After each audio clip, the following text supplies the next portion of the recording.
தமிழொலி நேயர்களுக்கு வணக்கம். இன்றைய இரவு நேர பிரதான செய்திகள். முதலில் தலைப்புச் செய்திகள். சமூக ஊடகங்கள் தொடர்பில் அரசாங்கம் எடுக்கவுள்ள நடவடிக்கை. வடக்கில் பாடசாலைகள் மூடப்படும் அபாயம், ஆளுநர் விடுத்துள்ள கோரிக்கை. காத்தான்குடியில் திடீர் தீ விபத்து, பல லட்சம் ரூபாய் நஷ்டம். இதுவரை 23,404 டெங்கு நோயாளர்கள் பதிவு. புதிய எரிபொருள் விலை தொடர்பில் வெளியான அறிவிப்பு. இலங்கைக்கு படையெடுக்கும் சுற்றுலா பயணிகள். கனரக வாகனம் மோதி வயோதிபர் உயிரிழப்பு. பரபரப்பாகும் தென்னிலங்கை அரசியல், 20 பேரை அதிரடியாக கைது செய்ய நடவடிக்கை. கடற்பிராந்தியங்களில் 60 முதல் 70 கிலோமீட்டர் வேகத்தில் காற்று வீசக்கூடும், வளிமண்டலவியல் திணைக்களம் தெரிவிப்பு.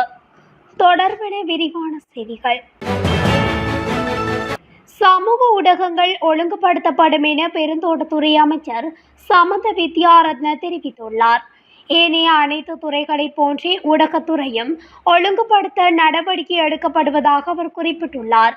எதிர்க்கட்சியினர் இந்த விவகாரத்தை பூதாகரமாக்கி மக்களை அச்சமூட்ட முயற்சிப்பதாகவும் அவர் தெரிவித்துள்ளார். அத்துடன் சமூக ஊடகங்களை கட்டுப்படுத்தக்கூடிய சட்டங்கள் ஏற்கனவே நிறைவேற்றப்பட்டுள்ள போதிலும் அவற்றை நடைமுறைப்படுத்தவில்லை என அவர் சுட்டிக்காட்டியுள்ளார். மேலும் சமூக ஊடகங்களை ஒழுங்குபடுத்துவது உலகம் முழுவதிலும் முன்னெடுக்கப்பட்டு வருவதாகவும் இதனை ஊடக ஒடுக்குமுறையாக கருத முடியாது எனவும் அவர் தெரிவித்துள்ளார். வடக்கில் ஒவ்வொரு ஆண்டும் பாடசாலைகள் மூடப்பட்டு வருகின்றமை ஆபத்தான விடயமாகும் என வடக்கு மாகாண ஆளுநர் நா. வேதநாயகன் தெரிவித்துள்ளார். அத்தோடு தரம் 1 அனுமதிக்காக வரும் பிள்ளைகளின் எண்ணிக்கை குறைவடைந்து வருவதாகவும் அவர் சுட்டிக்காட்டியுள்ளார். குறும்பசெட்டி பொன் பரமானந்தர் மகா வித்தியாலயத்தில் இன்று நடைபெற்ற பரிசளிப்பு விழாவில் கலந்து கொண்டு கருத்து தெரிவிக்கும் போதே அவர் இதனை குறிப்பிட்டுள்ளார்.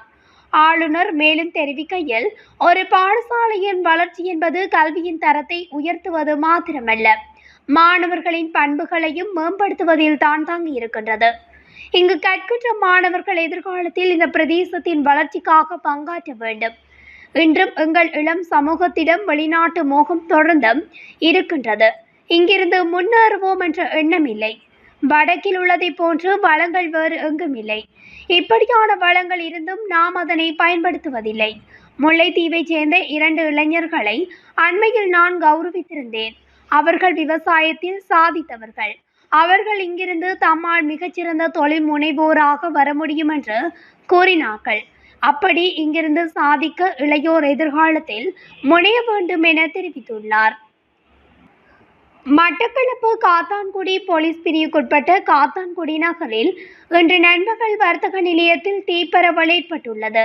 காத்தான்குடி கடற்கரை வீதியில் உள்ள பல்பொருள் அங்காடி வர்த்தக நிலையம் ஒன்றினுள் ஏற்பட்ட பாரிய தீப்பரவல் காரணமாக வர்த்தக நிலையம் முற்றாக எரிந்து சாம்பலாகியுள்ளது.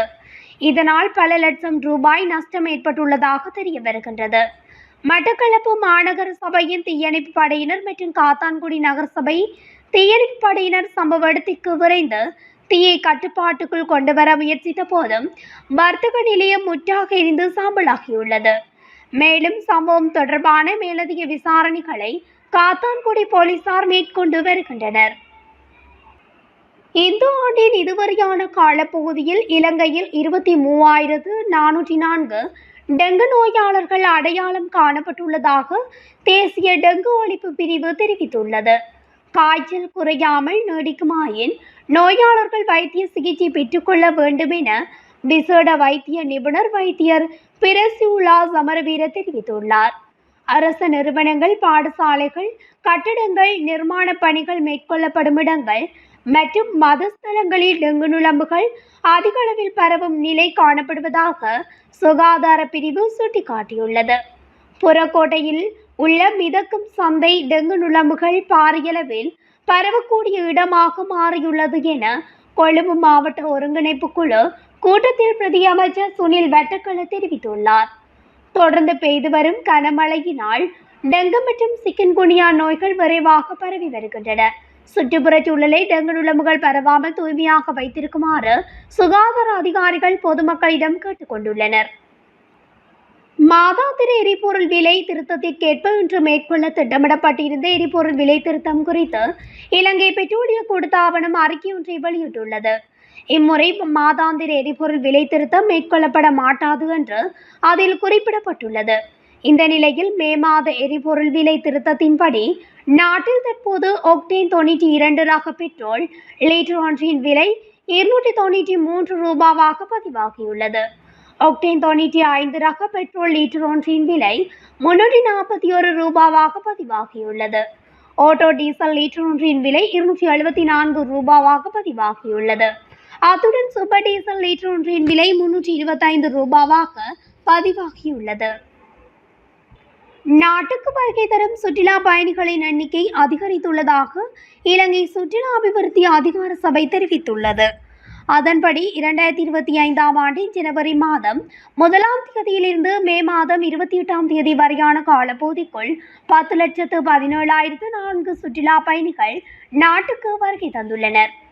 அதிகளவான சுற்றுலா பயணிகள் இந்தியாவிலிருந்து வருகை தந்துள்ள நிலையில் அவர்களின் மொத்த எண்ணிக்கை 1,99,958 ஆகும். அதன்படி ரஷ்யாவிலிருந்து 1,10,220 சுற்றுலா பயணிகளும், ஐக்கிய ராஜ்யத்தில் இருந்து 95,435 சுற்றுலா பயணிகளும், ஜெர்மனியிலிருந்து 68,435 சுற்றுலா பயணிகளும், பிரான்சிலிருந்து 56,728 சுற்றுலா பயணிகளும், சீனாவிலிருந்து 56,145 சுற்றுலா பயணிகளும், ஆஸ்திரேலியாவிலிருந்து 43,484 சுற்றுலா பயணிகளும் நாட்டுக்கு வருகை தந்துள்ளதாக இலங்கை சுற்றுலா அபிவிருத்தி அதிகார சபை மேலும் தெரிவித்துள்ளது. திருகோணமலை கிண்ணியா போலீஸ் பிரிவின் ஆலங்கேணி பாரதிபுரத்தில் கனரக வாகனம் மோதி 72 வயதுடைய முதியோர் ஒருவர் உயிரிழந்துள்ளார்.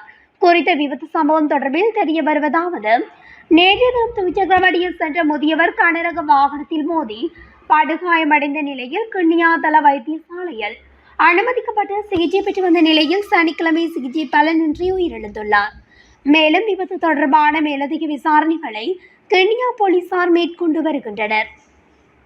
அடுத்து வரும் வாரங்களில் தென்னிலங்கை அரசியல் பெரும் பரபரப்பான நிலையில் இருக்கும் என அரசியல் அவதானிகள் சுட்டிக்காட்டியுள்ளனர். முன்னாள் அமைச்சர்கள் உட்பட பல்வேறு பதவிகளில் இருந்த 20 அரசியல்வாதிகள் மற்றும் அவர்களது உறவினர்கள் எதிர்வரும் நாட்களில் கைது செய்யப்பட உள்ளதாக லஞ்சம் அல்லது ஊழல் ஆணைக்குழுவின் உள்ளக தகவல்கள் தெரிவிக்கின்றன. லஞ்சம், ஊழல் மற்றும் சட்டவிரோத சொத்து குவிப்பு சம்பவங்கள் தொடர்பாக இவர்கள் கைது செய்யப்பட உள்ளதாகவும் தகவல் வட்டாரங்கள் தெரிவித்துள்ளன. அரசியல்வாதிகள் மற்றும் அவர்களது உறவினர்கள் மீதான விசாரணைகள் தற்போது விரைவாக நடத்தப்பட்டு வருவதாக ஆணையம் தெரிவித்துள்ளது. கடந்த சில நாட்களாக பல்வேறு ஊழல் வழக்குகள் தொடர்பில் பல அரசியல்வாதிகள் மற்றும் அவர்களது உறவினர்கள் ஆணையத்துக்கு வரவழைக்கப்பட்டு விசாரிக்கப்பட்டுள்ளனர். மேலும் பல அரசியல்வாதிகள் எதிர்வரும் நாட்களில் ஆணையத்தில் முன்னிலையாகுமாறு அறிவிக்கப்பட்டுள்ளதாகவும் அந்த வட்டாரங்கள் தெரிவிக்கின்றன. இதற்கிடையில் ஊழல் மற்றும் சட்டவிரோத சொத்து குவிப்பு தொடர்பான விசாரணைகள் துரிதப்படுத்தியுள்ளதாகவும் இந்த சம்பவங்கள் தொடர்பான விசாரணைகள் முடிந்தவுடன் கைதுகள் செய்யப்படும் எனவும் ஆணைய அதிகாரிகள் குறிப்பிட்டுள்ளனர். மேலும் பல நிறுவனங்களின் அதிகாரிகள் அல்லது ஊழியர்கள் ஒன்றிணைந்து லஞ்சம் வாங்கும் சம்பவங்கள் அதிகரித்துள்ளதாகவும் இது தொடர்பாக கண்காணிப்பு நடவடிக்கைகள் மேற்கொள்ளப்பட்டு வருவதாகவும் ஆணைக்குழுவின் அதிகாரிகள் தெரிவித்தனர். ஏற்கனவே பல்வேறு குற்றச்சாட்டுகளின் கீழ் முன்னாள் அமைச்சர்களான கெகலிய ராம்புக்வெல, மகிழானந்த அலுக்கமகே, SM சந்திரசேன, நளின் பெர்னாண்டோ, சிவனை சுதுரை சந்திரகாந்தன் உட்பட பல அரசியல்வாதிகள் கைது செய்யப்பட்டு சிறையில் அடைக்கப்பட்டுள்ளமை குறிப்பிடத்தக்கது. நாட்டை சூழவுள்ள கடற்பிராந்தியங்களில் காற்றின் வேகமானது அதிகரித்து வீசக்கூடும் என வளிமண்டலவியல் திணைக்களம் எதிர்ப்பு கூறியுள்ளது. இதன்படி காற்றானது மணித்தியாலத்துக்கு 60 முதல் 70 கிலோமீட்டர் வேகத்தில் வீசக்கூடும். சிலாபம் முதல் புத்தளம் மற்றும் மன்னார் ஊடாக காங்கேசந்துறை வரையிலும், காலியிலிருந்து ஹாமாந்தோட்டை ஊடாக பொத்துவில் வரையான கடற்பரப்புகளில் காற்றின் வேகம் அதிகரித்து வீசும். குறித்த கடற்பகுதிகளில் மறு அறிவித்தல் வரும் வரை கடத்தொழில் நடவடிக்கைகளில் ஈடுபட வேண்டாம் என வளிமண்டலவியல் திணைக்களம் அறிவுறுத்தியுள்ளது. இத்துடன் தமிழொலியின் இன்றைய இரவு நேர பிரதான செய்திகள் நிறைவடைகின்றன. தொடர்ச்சியாக செய்திகளை அறிந்து கொள்ள தமிழொலி ஊடகத்துடன் இணைந்திருங்கள். நன்றி, வணக்கம்.